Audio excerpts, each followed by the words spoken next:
आप सभी संस्कृत अध्येताओं का हार्दिक स्वागत। हम बीए पाठ तृतीय का जो प्रथम प्रश्न पत्र है उसके अंतर्गत सुखनासोपदेश का अध्ययन कर रहे हैं। इसमें जो एक गद्यांश है उसका हम पूर्व में अध्ययन कर चुके हैं।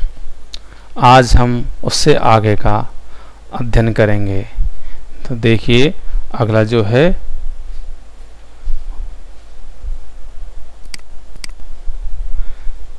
अगला गद्यांश आप देखिए। गर्भे ईश्वरत्वम अभिनव यौवनत्वम अप्रतिरूपत्वम अमानुषशक्तित्वम च इति। दोबारा से देख लीजिए। गर्भे ईश्वरत्वम अभिनव यौवनत्वम अप्रतिरूपत्वम अमानुषशक्तित्वम च इति।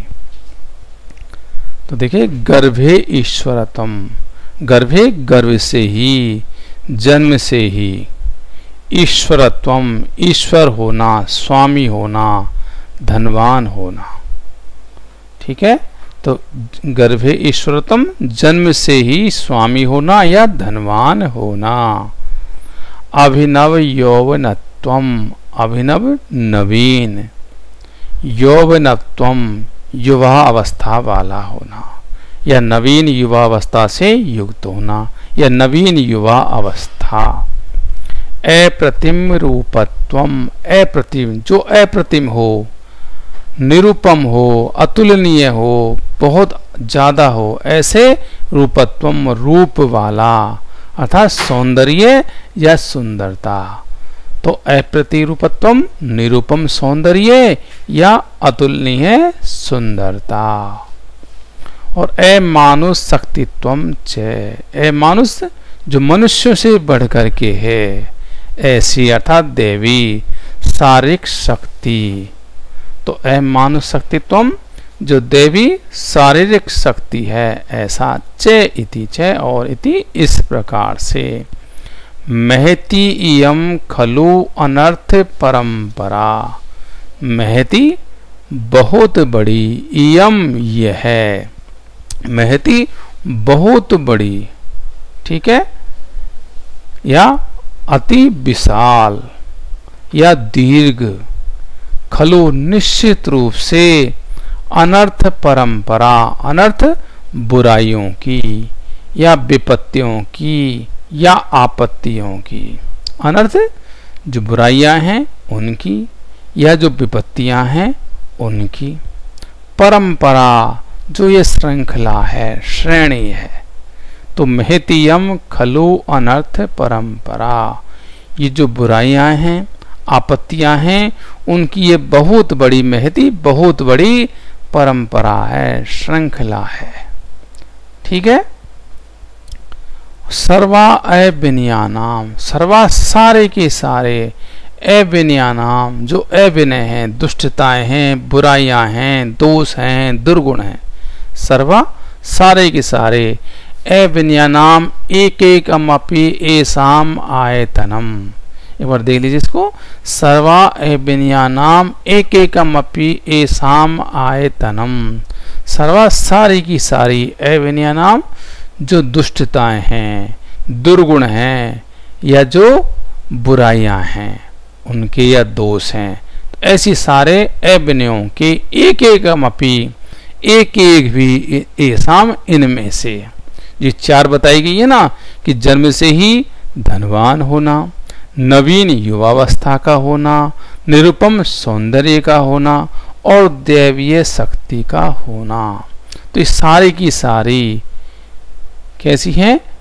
सर्वा अविनयानाम, समस्त दुष्टताओं की, बुराइयों की, ये आयतनम स्थान है। और एक एकमपि, इनमें से एक भी, अर्थात जो चार हैं इन चारों में से यदि कोई एक भी है, चाहे वो जन्म से धनवान हो, चाहे नवीन युवावस्था वाला हो, चाहे निरुपम सौंदर्य वाला हो, चाहे दैवी शक्ति से संपन्न हो, कोई भी एक हो, उसके होने से ही अर्थात उस वो ही इनमें से एसाम, इनमें से सर्वायविन्याम सारी बुराइयों की, दुर्गुणों की आयतनम स्थान है।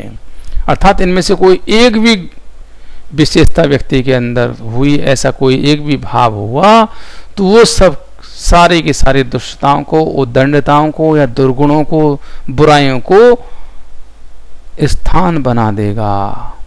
फिर किम उत सम्माय, किम उत सम्माय, किम क्या, उत कहा जाए, सम्माय यदि इसका सम्माय हो जाए, एकत्रीकरण हो जाए, इनका समूह हो जाए। करें जब वो चारों जो बुराइयां हैं उनमें से एक एक ही, जो चारों हैं वो बुराइयों के स्थान हैं, तो चारों में से एक ही अनेक बुराइयों का स्थान है, समस्त बुराइयों का स्थान है।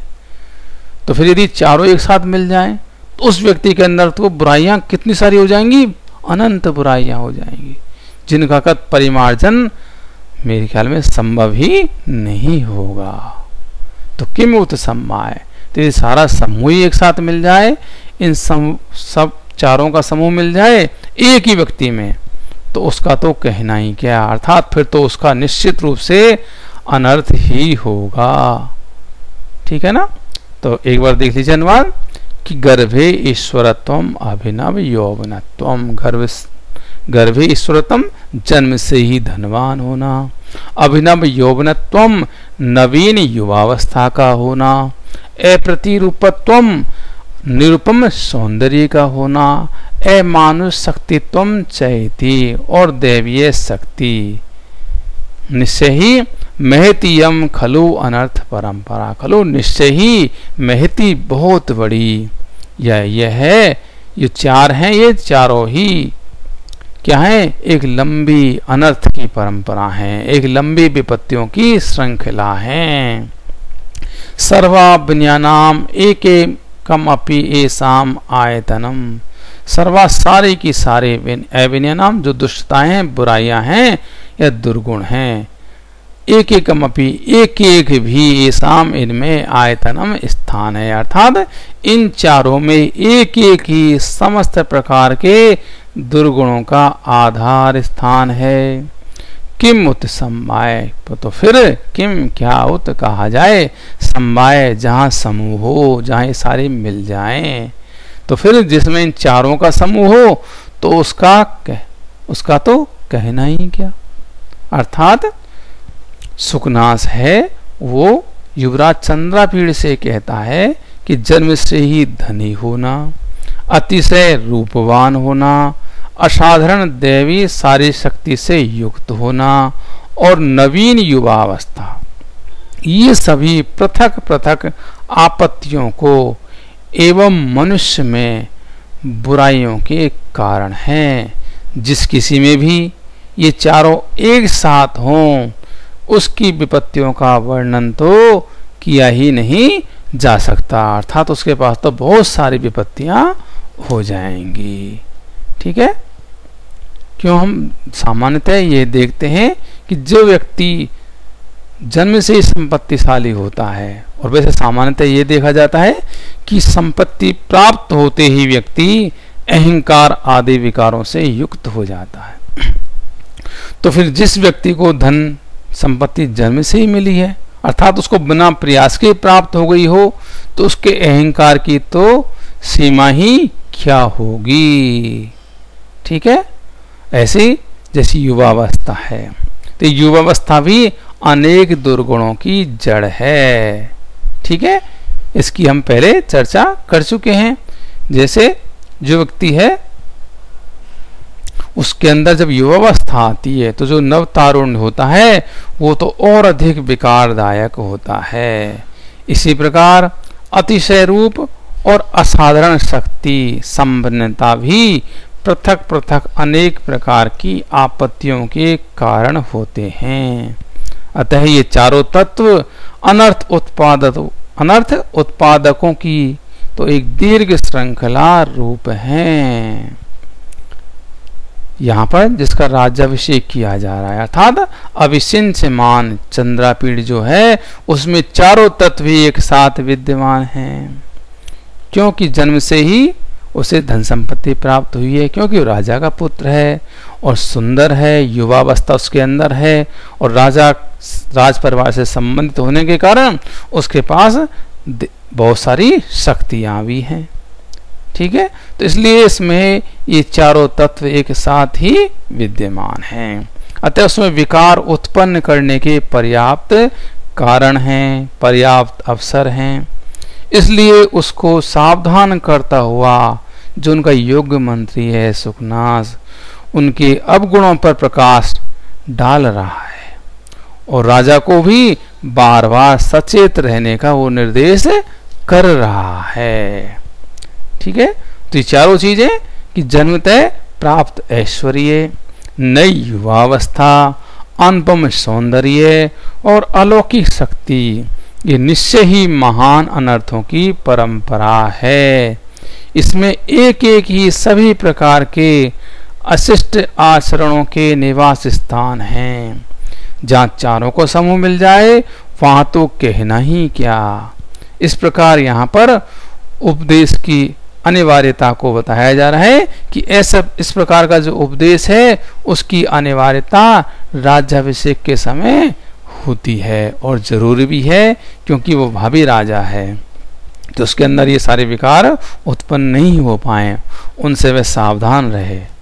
तो ये तो इसका सामान्य अर्थ हो गया, व्याख्या हो गई। अब इसके हम थोड़ी व्याकरणात्मक टिप्पणियों पर चर्चा कर लेते हैं। गर्भे ईश्वरत्वम, गर्भात ईश्वरत्वम। तो समास विग्रह देखिए, गर्भे ईश्वरत्वम, गर्भात ईश्वरत्वम, पंचमी तत्पुरुष। ठीक है, दूसरा अभिनव यौवनत्वम, अभिनव यौवनत्वम।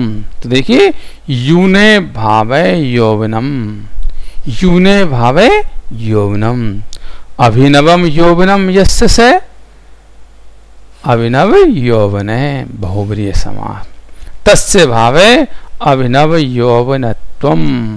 ठीक है, अगला है अप्रतिम रूपत्वम, अप्रतिम रूपम यस्य से अप्रतिम रूप है, अप्रतिम रूपत्वम। तो देखिए, अप्रतिम रूपम यस्य से अप्रतिम रूप है, तस्य भावे। ठीक है, अमानुष शक्तित्वम, अमानुष शक्तित्वम।